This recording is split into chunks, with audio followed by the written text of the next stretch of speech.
Eu venho de família de pecuarista. Meu pai era um Tá. pecuarista.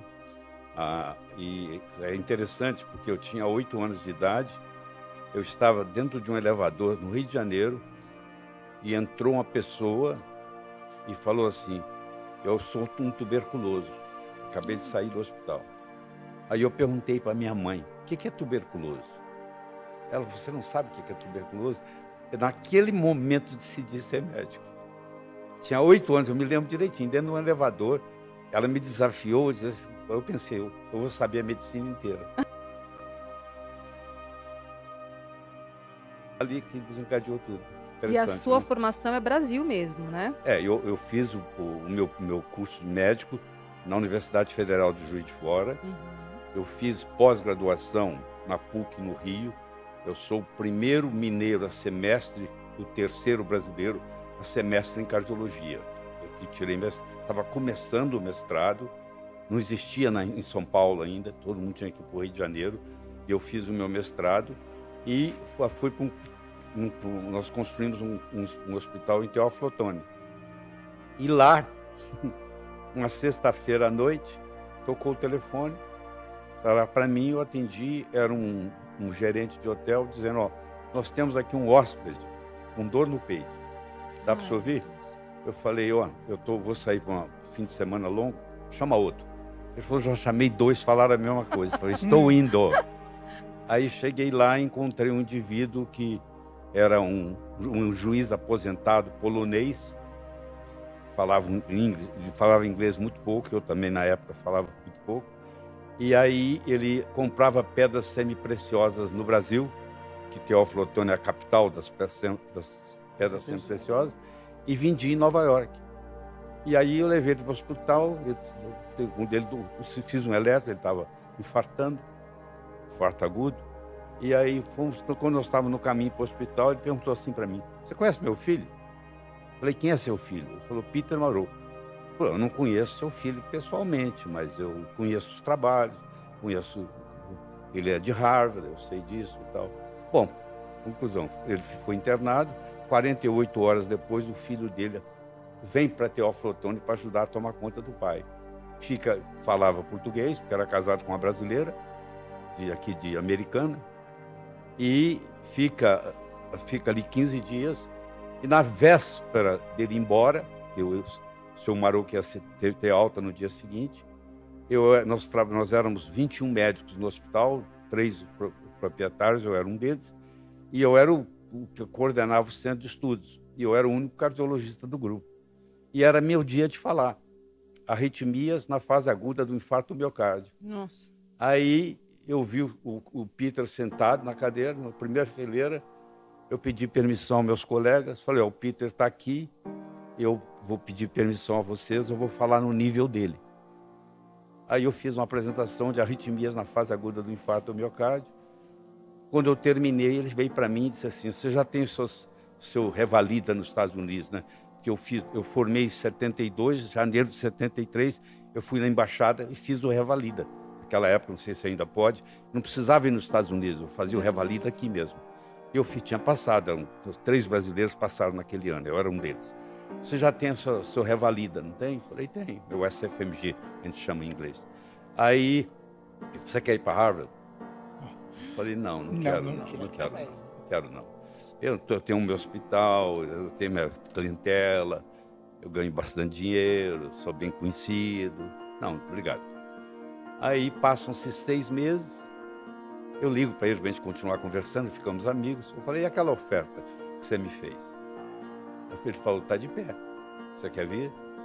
Aí eu convenci os meus sócios que eu ia passar um ano nos Estados Unidos. Passei 17. Que barato, que barato. Exercendo a medicina lá como cardiologista. Eu fui trabalhar em Harvard, eu trabalhava no Peter Ben Brigman, medicina hospitalar. Eu nunca abri consultório lá. Eu sempre trabalhei em hospital. Uhum. Então eu fui trabalhar. O Peter Ben Brigman, hoje chama-se Brigham Women's Hospital, é o hospital de Harvard mais acadêmico. E eu cheguei lá, enfrentei os preconceitos todos, e etc e tal. Eu tenho até uma história bonitinha para contar sobre como é que eu conquistei Harvard. Porque eu era bom cardiologista. Eu levantava a mão, estavam projetando o caso, eu já sabia no diagnóstico, eu queria mostrar que sabia, eles não viam a minha mão levantada. Aí eu tinha as refeições no mesmo refeitório dos professores, porque eu era um fellow, então dava permissão para isso. E eu via os professores jogando um jogo chamado Mastermind, e eles ficavam ali empolgados com aquilo. Tinha o Mastermind, que tinha 24 mil permutações, tinha o Super Mastermind, que tinha 64 mil permutações, e tinha o Grand Mastermind, que tinha 350 mil permutações. E eu vi os professores todos interessados naquilo. Eu fui numa livraria, comprei os livros de Mastermind, e à noite, ao invés de estudar medicina, eu estudava Mastermind, até estar em nível mundial. Aí um dia, estava lá no refeitório, e dois jogando, um ganhou, terminou o jogo, um ganhou, o outro perdeu, o que perdeu levantou. Eu falei, posso jogar? Aí ele olhou para mim assim, quer dizer, senta aí. E eu ganhei dele. Ah! E ele chamou o outro, eu ganhei. Ele chamou o outro, eu ganhei. Aí agora passaram a me respeitar. Não porque eu era cardiologista. Bom, mas porque eu tinha ganho deles. Dos professores. Eles passaram a me respeitar pelo Mastermind.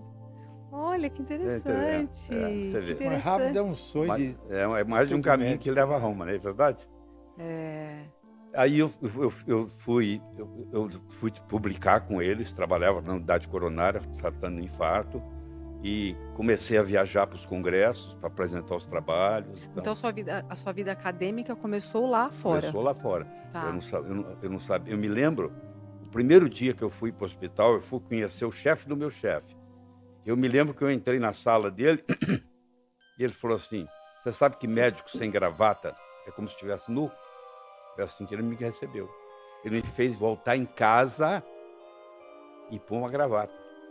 Aí eu falei, nunca mais ninguém me pega sem gravata. E aqui estou eu de gravata. Inclusive eu falei, no veio de gravata, eu vim à vontade. Não, mas você não me encontra fora de casa sem gravata. Não, Eu sempre me viu de gravata. gravata. Pois é, aprendi lá em Harvard. Olha Entendeu? isso. Aí a segunda coisa que ele fez, ele disse, como é que é o seu conhecimento estatístico? Eu falei, 0. Ele falou, então você não pode ser cientista sem entender de estatística. Aí ele me passou os livros, eu fui, por autodidatismo, aprender estatística. Eu tinha quem me respondia as questões. Aí comecei a trabalhar com eles, comecei a publicar. Foi. Mas foi muito... Fala, amor. Qual é o seu QI? Eu nunca medi, não sei não. Vou perguntar para minha mulher, porque ela... Não, deve ser imenso. É uma facilidade Não, eu acho maior. que é mais dedicação do que qualquer outra coisa. É bem acima do normal, pelo amor de Deus. Mas eu posso contar um pouco da minha história para você. Eu comecei a dar aula de matemática, eu tinha 12 anos. Deus me livre. Eu era professor de matemática, Deus me livre. professor de 14, 15. Eu, com 23 anos de idade, eu era professor da EMESCAN, do Espírito Santo.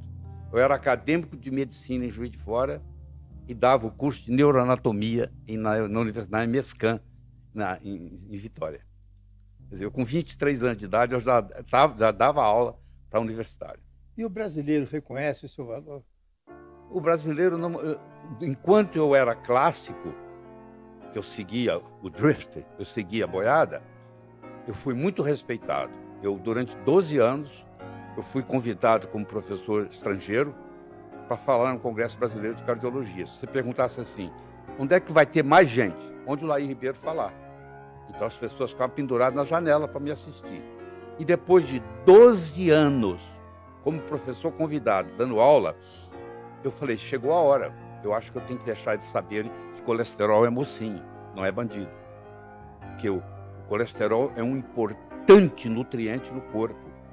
O cérebro, nosso cérebro é 2% do peso do nosso corpo e armazena 25% do nosso colesterol. Você acha que o Criador ia fazer uma sacanagem cósmica? Colocar um veneno dentro do cérebro, o cérebro carregar 25% de todo o colesterol do corpo e o cérebro é só 2%? Isso aí começou a me incomodar. Começou a me incomodar o fato de todos os hormônios serem feitos a partir do colesterol, os hormônios esteroides. Toda a membrana celular, o corpo tem hoje 37,9 trilhões de células. Agora está batido o martelo. Cada um fala uma coisa, mas agora chegaram à conclusão. Então vamos arredondar para 38. Tem 38 trilhões de células. Na parede celular tem colesterol.